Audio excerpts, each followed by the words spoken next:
20 सितंबर 2022 के दिन अपने दोस्त जुनैद अंसारी को फ़ोन किया तो दूसरी तरफ मोबाइल पर हूबहू जुनैद की आवाज़ में उसका छोटा भाई मुझसे मुखातिब था। रंजीदा लहजे में कहने लगा, जुनैद भाई आगा खान अस्पताल में दाखिल हैं और ऑपरेशन को 5 घंटे गुजर चुके हैं, उसे अभी होश नहीं आया। जुनैद के ऑपरेशन की वजह एक नागहानी हादसे के बायस बाएं बाजू की हड्डी टूटना थी। 2 से 3 माह शदीद तकलीफ में गुजारने के बाद आज अचानक हशाश बशाश जुनैद अपनी मोहब्बतों और चाहतों के साथ मेरे दफ्तर आ गया।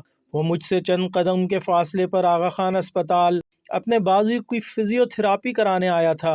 शर्फ मुलाकात बख्शा और हम दोनों चंद लम्हे गुजारने के लिए बहादुराबाद छोटू रेस्टोरेंट पर बैठ गए। हस्बे आदत उसने अपने लिए जूस और मेरे लिए चिकन शाशलेक की गर्मा ग्रेट का इंतखाब किया। हमने 2 घड़ी बैठकर पुरसुकून माहौल में खुशगवार यादें ताज़ा की और बीते हसीन लम्हों को तस्वुर में लाकर खूब लुत्फ़ अंदोज़ होते रहे। सहाफ़त जैसे पेशे को जुनून की हद तक अपनाने वाला जुनैद अंसारी आज भी उसी से वाबस्ता है। फ़र्क सिर्फ इतना है कि आज उसके नाम के आगे सिंध सरकार का दिया हुआ डिप्टी लगता है और वो हमारी तरह अब ताज़ा खबरों के लिए बार बार व्हाट्सअप देखने का मोहताज नहीं। जुनैद अब हल्का-ए-आरा में खुशगवार लम्हे बिताने के बहाने ढूंढता है। जुनैद के साथ गुजारे ये चंद लम्हे कई दिनों तक हसीन यादें ताज़ा किए रखेंगे। हमारी दुआ है कि वो कामयाबियों और कामरानियों के इस सफ़र में हमेशा की तरह मुस्कुराता रहे।